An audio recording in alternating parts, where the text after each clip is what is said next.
बाबा फरीदगंज शकर हैं। एक दिन अपने पीर की बारगाह का इरादा करके अपने स्थान से चले, अपनी क़ियामगाह से चले, अपनी खानकाह से चले, जिक्र इलाही करते हुए बियाबान सहराओं में, लकतक मैदानों में, शमशान जंगलों में सफर तय करते हुए हजरात जंगल में एक दरख्त के नीचे आकर बैठ गए। जिक्र इलाही में मशगूल है। कुछ देर सोचा आराम भी हो जाएगा, बैठकर जिक्र इलाही भी हो जाएगा। फरीद एक दरख्त के नीचे बैठे हुए जिक्र इलाही कर रहे थे। एक परिंदा उड़ता हुआ आया और उसी शाख पर आकर बैठा और वो भी चहचहाने लगा।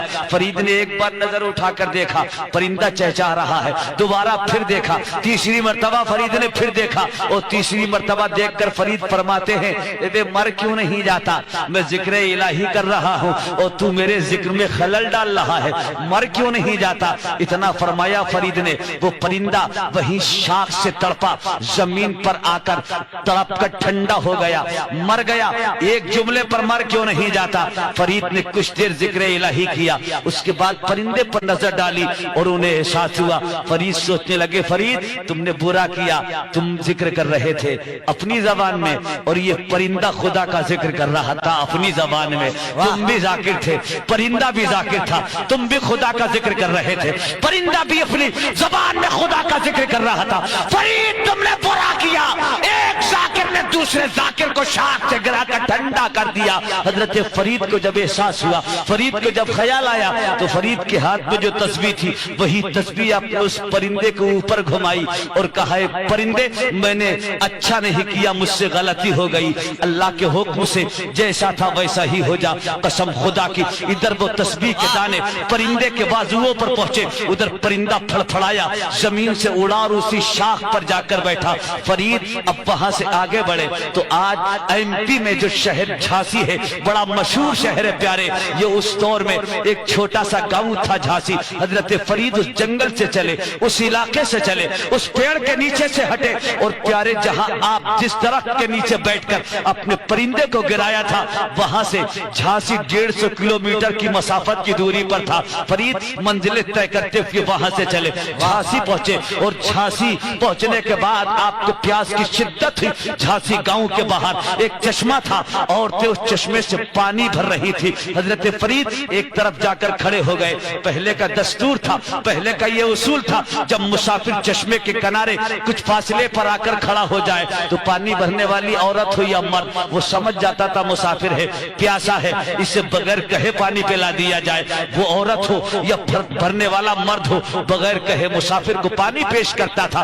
फरीद भी जाकर खड़े हो गए, कोई खातून मुझे पानी पिला देगी मैं शिकम सैर हो जाऊंगा। फरीद कहते हैं मैं खड़ा हूं और मियां वो औरतें आ रही हैं, पानी भर रही हैं, जा रही हैं, किसी ने मेरी तरफ कोई तवज्जो ना दी, मेरा कोई ख्याल नहीं किया, किसी ने मुझे पानी पेश नहीं किया। फरीद कहते हैं सारी औरतें पानी भरकर चली गई, एक औरत बची थी, उस औरत ने डोल लिया, रस्सी ली और मियां उस डोल को उस चश्मे में डाला, वो खींचना चाहती थी। मुझे ख्याल पैदा हुआ, सारी आई पानी भरकर चली गई, मुझे किसी ने पानी नहीं दिया, अगर इसी तरह खामोश रहे तो ये भी पानी लेकर चली जाएगी, रोज साथ में डोल और रस्सी भी ले जाएगी, फिर तो तुम्हारे पास पानी निकालने का कोई साधन भी नहीं रहेगा। ए फरीद अब खामोश ना हो, जबान खोलो और अपनी प्यास का इजहार इस औरत के सामने करके इससे पानी मांग लो।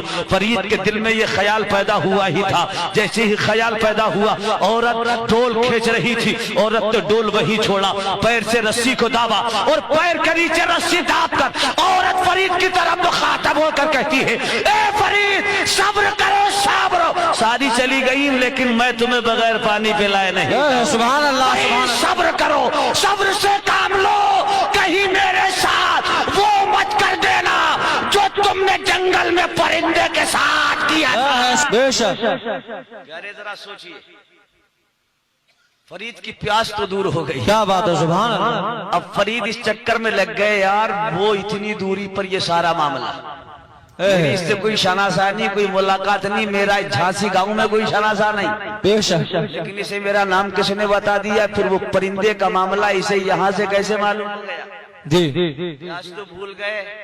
फरमाते हैं औरत अब पानी बाद में, पहले ये बता तुझे मेरा नाम किसने बता दिया? जी वो जंगल का वाकया तुझे कैसे मालूम हो गया? सुभान अल्लाह, सुभान अल्लाह। प्यारे वो औरत थी, खातून थी, फातिमा की कनीज थी, इस्लाम की शहजादी थी, मिल्लत की बेटी थी। बेशक औरत कहती है फरीद हमने यहां बैठकर तुम्हें पहचाना, तुम्हारा नाम जाना और घर में बैठकर परिंदे का शाख से जमीन पर गिरना भी देखा और जमीन से फड़फड़ाकर उड़कर उसी शाख पर बैठना भी देखा। जय है सुभान अल्लाह। जंगल के नीचे से उठकर तुम्हारा झांसी की जानिब हमने चलना भी देखा। जय है। फरीद कहते हैं ये सब कुछ कैसे?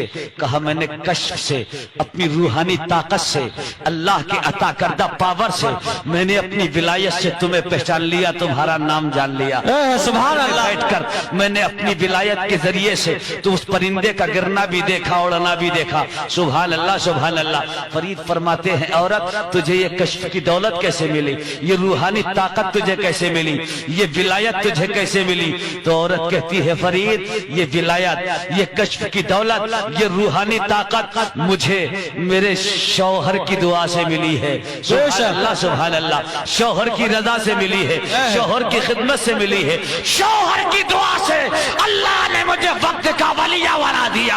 अल्लाह ने वो पावर अता फरमा दिया कि मैं अपने मकान में बैठकर 150 किलोमीटर की दूरी पर शाख से परिंदे का गिरना भी देख लेती हूँ, जमीन से उड़कर शाख पर बैठा। सुभान अल्लाह।